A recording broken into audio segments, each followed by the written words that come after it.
Ok.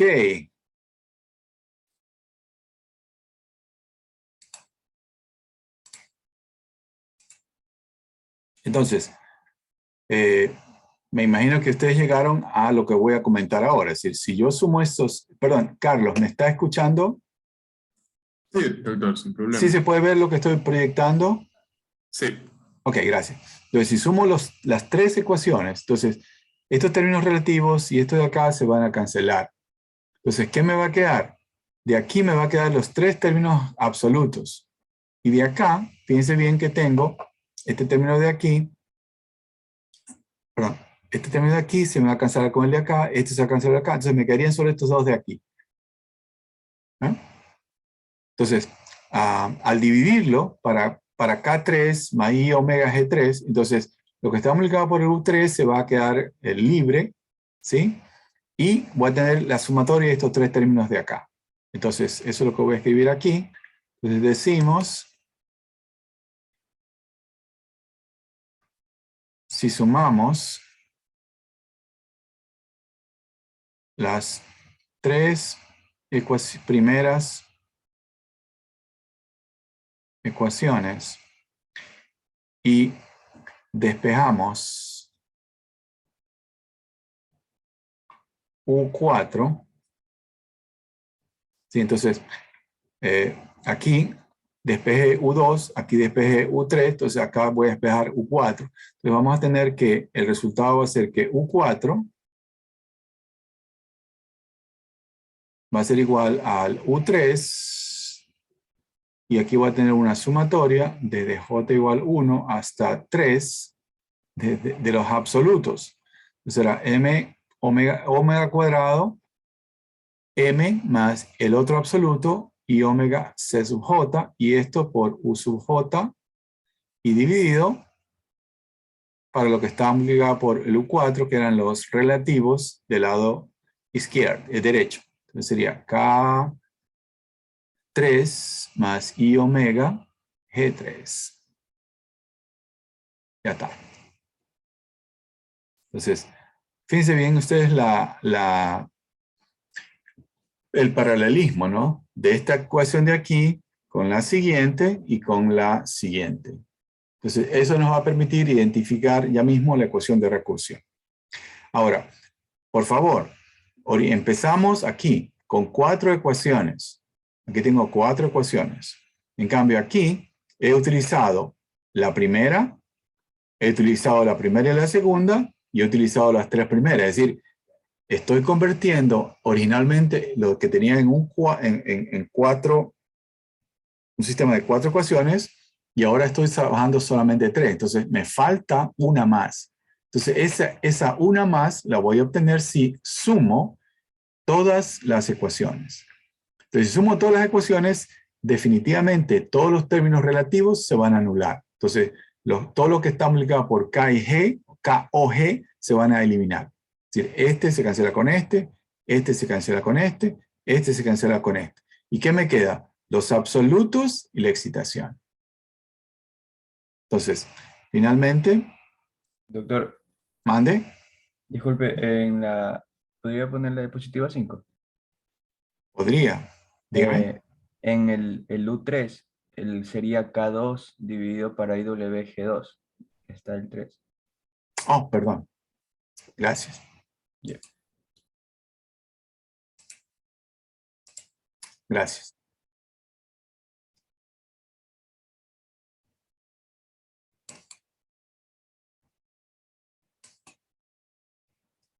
Sería K2 y G2. Gracias.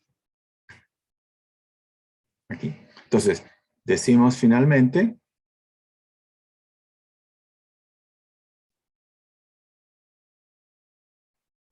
sumando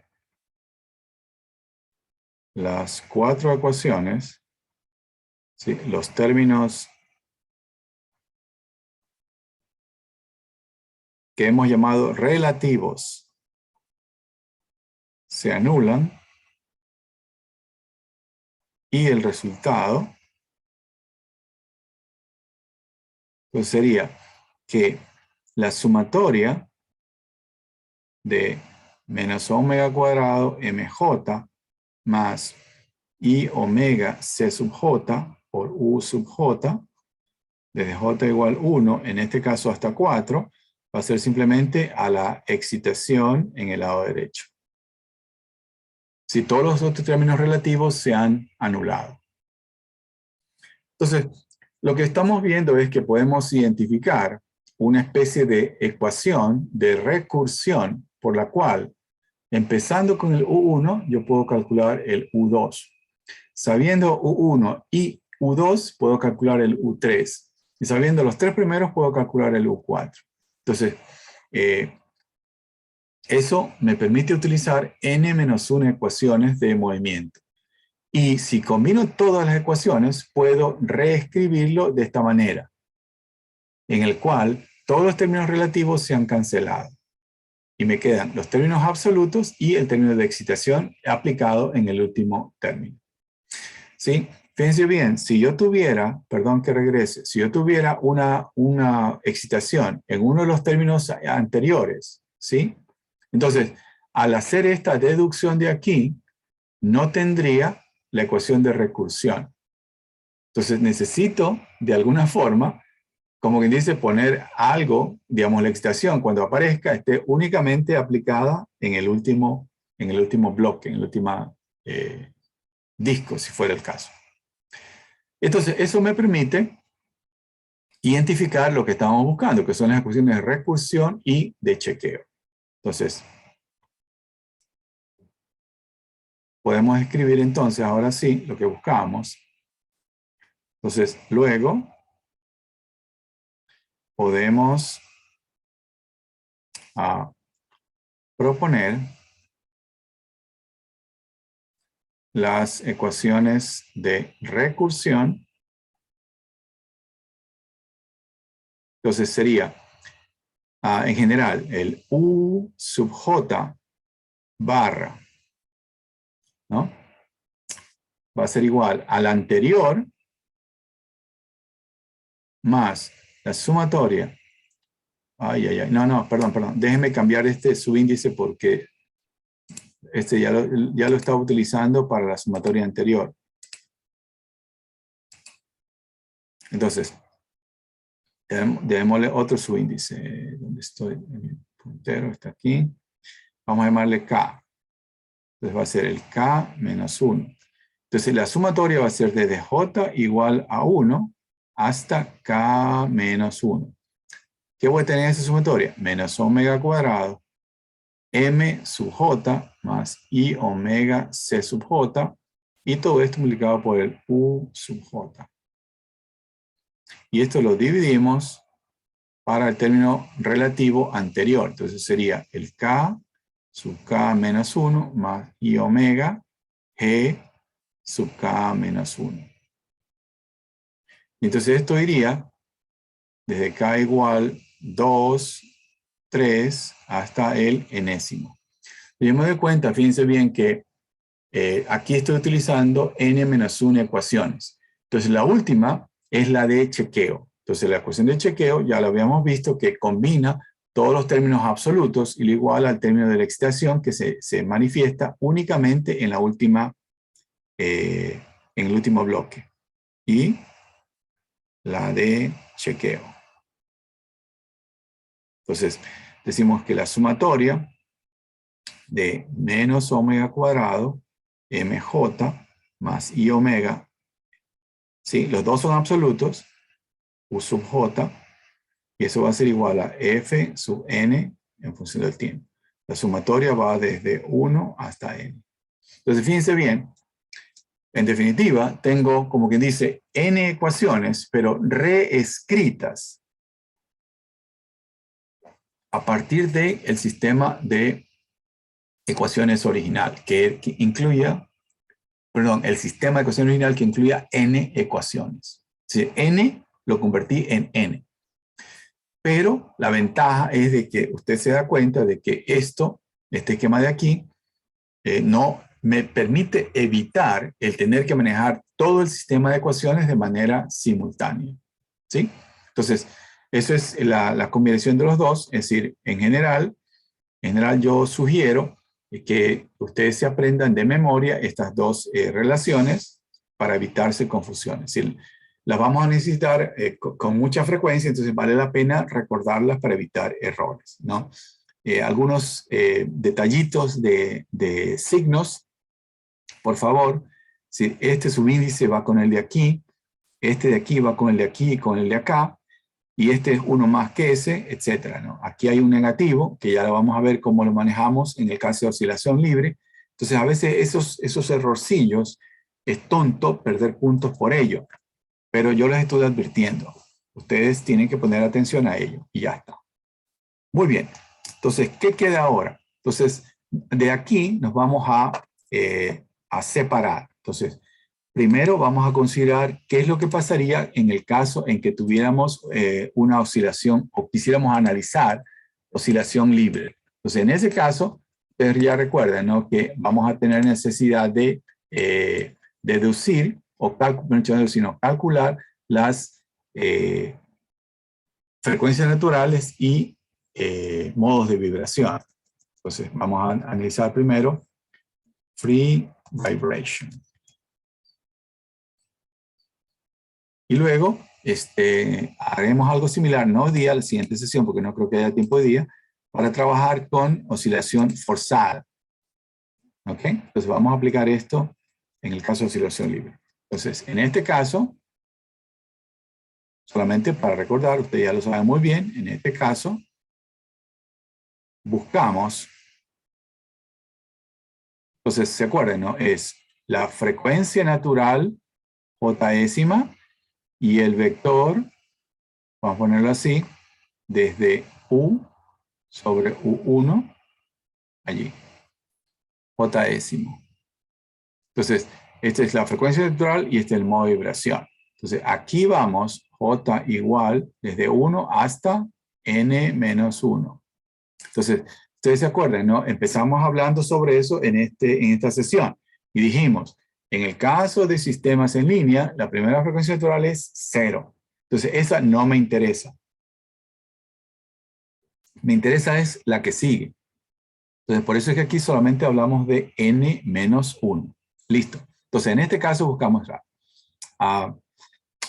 igual que hicimos antes, vamos a dejar de lado el amortiguamiento y por definición no consideramos excitación. Entonces, en este caso, perdón, ya dijimos, en este caso vamos a seguir con la oración. Y dejamos de lado los Cs, los Gs y el Fn. Entonces, esto de aquí lo dejamos de lado porque hemos dicho que realmente lo que buscamos es identificar zonas alrededor de las cuales hay resonancia. Y esas las podemos identificar a través de la frecuencia natural, sin necesidad de encontrar el amortiguamiento, reduciendo bastante la molestia del álgebra. Y tenemos que dejar de lado la excitación porque en este caso es oscilación libre. Entonces, en este caso, estamos hablando de oscilación libre. Entonces, el método de Holzer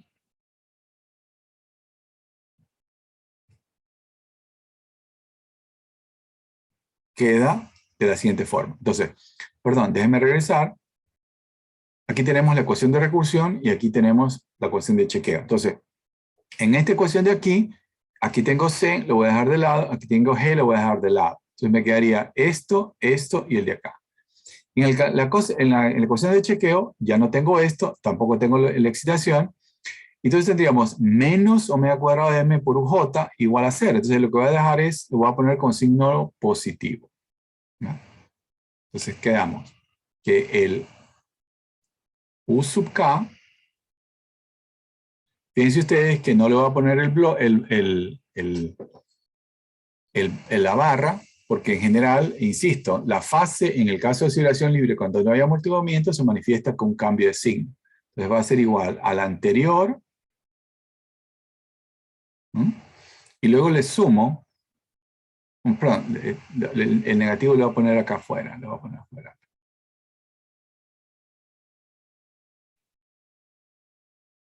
Le resto.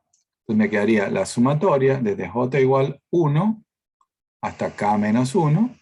Aquí tendríamos omega cuadrado mj por u sub j y dividido para, ya solamente me quedaría el k sub k menos 1.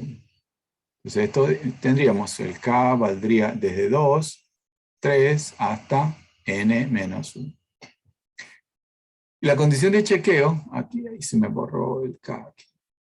La condición de chequeo, entonces tendríamos que la sumatoria, entonces el negativo lo voy a poner al lado derecho, va a ser de omega cuadrado, m sub j, u sub j, tiene que ser 0. Allí. Entonces estas dos ecuaciones son las que me va a permitir trabajar y tratar de encontrar la solución del problema de oscilación libre utilizando el método Holzer, y eso implica un proceso iterativo. Preguntas, por favor, hasta ahora. ¿Alguna pregunta? Doctor, yo tengo una. Es que me quedé en la diapositiva 5 en un término que usted sacó. Nada más que me quedó un poco de duda. Dígame. Cuando sacó el U1, se supone que el U1 que está acompañado no son... Hay un K y un G1, porque en este caso puso menos W en masa 1. A ver, lo único que yo he hecho para deducir esta ecuación es tomar la primera. ¿Ya? Lo único que he hecho. Eso es lo único que he hecho. Entonces, aquí yo tengo estos dos términos de aquí están multiplicados por U1. Este que está aquí, el K1,1 y el G1,1' también están multiplicados por U1. Entonces, esos cuatro términos son 1, 2, 3, 4. Los otros dos están multiplicados por U2 y tienen signo negativo. Este y este de acá. Esos los puse al lado derecho. Entonces, lo que estoy haciendo es despejar U2. Entonces, para despejar U2, entonces el coeficiente que multiplica U2 lo pongo en el lado izquierdo, pero en el denominador. Entonces, yo me doy cuenta de que este de aquí, K1 y G1, tienen que aparecer en el denominador. Perdón. Eso es lo que está escrito aquí. Una vez que tengo eso, voy al siguiente paso. Yo me doy cuenta de que esto de aquí es igual que el de acá. Entonces tengo una cancelación y por eso es que U1 aparece purito aquí. Y el otro término es esto, dividido por lo de acá, que es lo que tengo aquí escrito. Señor Huacón, dígame. O sea, en sí era el U1, pero del U3 me refería. En el U3, aquí abajo. Ajá, exacto, ahí, doctor. Entonces, aquí yo tengo, le estoy sumando, tal como dice aquí, estoy sumando las dos primeras ecuaciones. Entonces tengo esta ecuación de aquí y esta ecuación de acá. Entonces, si quiere, yo por ahorita puedo tachar, pero hay que tener cuidado porque hay que tener cuidado. Vamos a ponerle tallar con verde. Entonces, estamos sumando estas dos ecuaciones de aquí. Entonces, si yo las sumo, entonces estos dos términos se cancelan. Estos dos términos se cancelan. Entonces, ¿qué me quedan? Me quedan los dos absolutos que están a la izquierda. Este de aquí y este de acá. Ya está. Y acá me queda, fíjense bien, tengo este que está con U3 y este que está con U3, los voy a mover al lado derecho. Obviamente con signo positivo. Y los otros dos, aquí tengo K2U2 y G2U2', se quedan en el lado izquierdo. Ya está. Entonces, eso es lo que estoy haciendo acá. Ya, listo, doctor, muchas Tengo los gracias. dos absolutos, el relativo y el coeficiente que está multiplicado por U3. Entonces, aquí hacemos la cancelación. Esto de aquí con lo de acá y eso es lo que deduzco. Yo los invito a, señor Huacón, a que se siente y haga la deducción completa de este proceso. Porque lo que usted está viviendo, hay muchos términos Y fíjense bien la dificultad que tenemos en escoger los subíndices. Tratemos de evitar el i como subíndice, porque se me puede confundir con el imaginario puro. ¿Ok? Pero tenemos otros dos subíndices allí. Entonces hay que tener cuidado con los términos. Entonces, lo que yo les sugiero, y a usted y a todos, es hagan el ejercicio de tomar esto de aquí. Lo hemos puesto muy cándidamente, pero haga el ejercicio. Sume las 3 ecuaciones. Vaya viendo qué términos se cancelan. Los términos que están multiplicando a U4, pásalo al lado derecho, etc. Y convénzase que eso es así. ¿Sí? De esa forma usted practica el manejo de estas ecuaciones y se va familiarizando cada vez más con sus términos. Ok. No sé si hay alguna otra inquietud, por favor. No hay. Bueno. Entonces, siguiendo acá, entonces como dijimos al inicio, estoy intentando encontrar el omega y el u. ¿Sí? Ahora, aquí aparece el omega, fíjense bien, y yo lo puedo utilizar para aplicar mi ecuación de recursión. El problema es de que yo tengo que encontrar no un valor absoluto, sino un valor relativo. Entonces, ¿qué es lo que podemos pensar? Podemos pensar de que en este sistema de ecuaciones aquí, cuando estamos hablando de oscilación libre, ¿sí?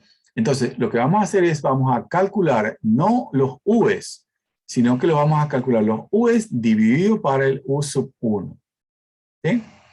Entonces, otra vez, cuando veamos aquí un U mayúscula, en el caso de oscilación libre estoy hablando, ¿sí? Lo que realmente queremos decir es el U sub tanto dividido para el U sub 1, que es lo que tengo escrito acá. ¿Sí? Entonces, usted me dice, oye, ¿y cómo sacó eso? Bueno, pues simplemente usted considere que a esta ecuación de aquí, yo le estoy dividiendo a toda la ecuación para U1. Entonces, como divido el lado izquierdo y el lado derecho por la misma cantidad real, entonces significa que la misma cantidad constante, significa que la igualdad se mantiene. Igual en el denominador. Si yo divido todos los dos lados para U sub 1, el lado derecho queda 0. Y el lado izquierdo, en lugar de U sub j, quedará U sub j dividido para U sub 1. Pero a continuación, ya lo voy a asumir como tal. Entonces vamos a expresarlo aquí.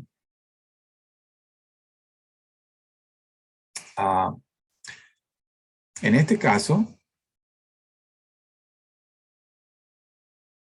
dado que buscamos U sub k sobre U sub 1, sí, eso es lo que realmente busco, entonces consideremos que hemos dividido ambas ecuaciones para U1. ¿Okay? Entonces, insisto, es como si cogiéramos toda esta ecuación primera, la ecuación de recursión, ¿sí? Y hemos dividido para U sub 1. Entonces, ¿qué me queda? Esto dividido para U1, esto dividido para U1 y esto dividido para U1. Aquí, esto dividido para U1 y esto dividido para U1. Entonces, a continuación, igual los voy a llamar U sub k, pero ya sabemos que realmente es U sub k dividido para U sub 1. La igualdad se mantiene, no hay ningún problema. Y en la ecuación segunda, pues ni hablar, el lado derecho es 0 sobre cualquier cosa, va a seguir siendo 0. ¿Ok? Bien, entonces vamos ahora sí con Holzer en oscilación libre. Entonces, ¿qué hacemos? Bueno, pues, como sabemos que está en oscilación libre, buscamos la frecuencia natural, entonces lo que vamos a hacer es, vamos a iterar. Entonces, dado que buscamos omega sub 0 i, omega sub 0 k, perdón. Entonces, asumamos un valor para omega. Entonces vamos a llamarlo frecuencia asumido. Y apliquemos la ecuación de recursión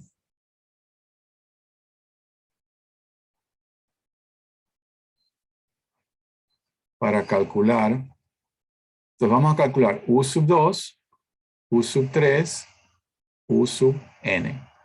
Usted me pregunta, ¿qué pasa con U sub 1? Echamos para atrás. Como hemos dividido todo para U1, U1 sobre U1 me va a dar 1. Entonces ese ya no tengo que preocuparme. ¿Sí? Y luego,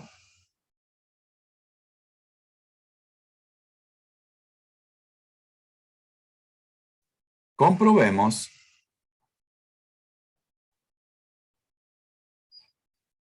si la ecuación de chequeo se cumple.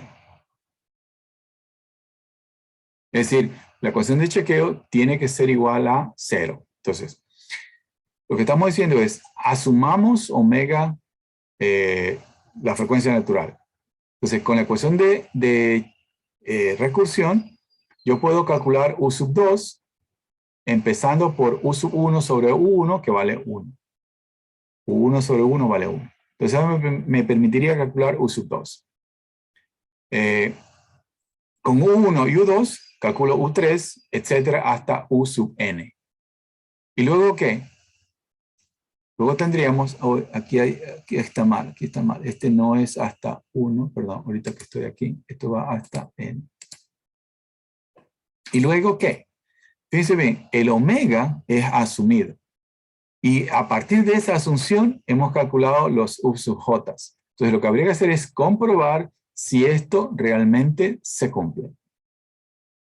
Entonces, ese es un proceso iterativo. Entonces, asumimos omega, calculamos los U sub 2, U sub 3, etcétera, utilizando la ecuación de recursión, y luego comprobamos si la frecuencia asumida es correcta, tratando de chequear si es que la ecuación de chequeo se cumple. Entonces, eso. ¿Qué pasa si se cumple? Pues fiesta. Si no se cumple, intentamos otra vez. Entonces, fíjense bien que los valores, estos valores que se han calculado aquí, sería el modo de vibración. Entonces, omega asumida. Calculamos. El primero va a ser U1 sobre U1, que vale 1. Con este de aquí calculo U sub 2. Con estos dos calculo U sub 3. Y este sería el U sub n. Recuerden, lo que estoy haciendo aquí realmente es calcularlo de manera relativa. Y luego chequeo si es que la sumatoria de omega cuadrado mj u sub j es 0. Si es 0, y si no es 0, ya está. Entonces, fíjense bien, si es que la condición de chequeo se cumple, explicaría entonces que la frecuencia natural es la frecuencia asumida. Y este vector de aquí sería el vector, el modo de vibración. Ahora, una cosa interesante es, hemos dicho que tenemos un sistema con n grados de libertad, y por tanto vamos a tener n frecuencias naturales y n correspondientes modos de vibración. ¿Sí? El primero ya sabemos que es 0, entonces se lo descartamos. Entonces, estoy buscando n-1 frecuencias naturales. Entonces, una de las preguntas que nos surge es, ¿y cuál es la que he encontrado? Bueno, pues eso lo podemos responder a partir de la forma del modo de vibración que hayamos obtenido. ¿Sí? Antes de ir para el segundo receso, quisiera hacer un comentario respecto de la forma que toma el residuo. ¿Sí? Entonces,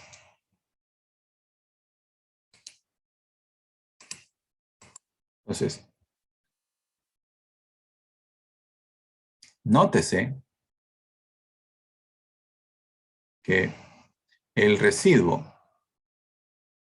Entonces el residuo estamos llamándolo la sumatoria desde j igual 1 hasta n de omega cuadrado mj u sub j. ¿Sí? Esto de aquí es residuo. ¿Por qué llamo residuo? Porque en general, si yo asumo una frecuencia que no corresponde a la frecuencia natural, eso no me va a dar 0. ¿Sí? Únicamente cuando la frecuencia es una de las frecuencias naturales y yo calculo los u sub j, esto va a ser 0. Fuera de ello, no. Entonces, es una cantidad, un residual, que intento hacerla lo más pequeña posible. Entonces, esta función de aquí, por favor, fíjense que le pongo el signo positivo. ¿Sí? Originalmente tenía un signo negativo aquí, pero en el lado derecho era homogénea. Entonces, por eso, no sé, yo prefiero trabajarlo con el positivo. Esta función tiene la siguiente forma. Entonces, si yo grafico eso, ya lo vamos a ver acá. Aquí tengo el residuo. Entonces, esta cantidad empieza desde 0. ¿Qué implica eso? Fíjense bien, que la primera frecuencia natural es 0. Ya lo sabíamos, porque este es un sistema en línea. A partir de allí, empiezo hacia arriba, luego se tuerce hacia abajo, etcétera, etcétera, etcétera. Entonces, la última, por ejemplo, avanzará hacia abajo.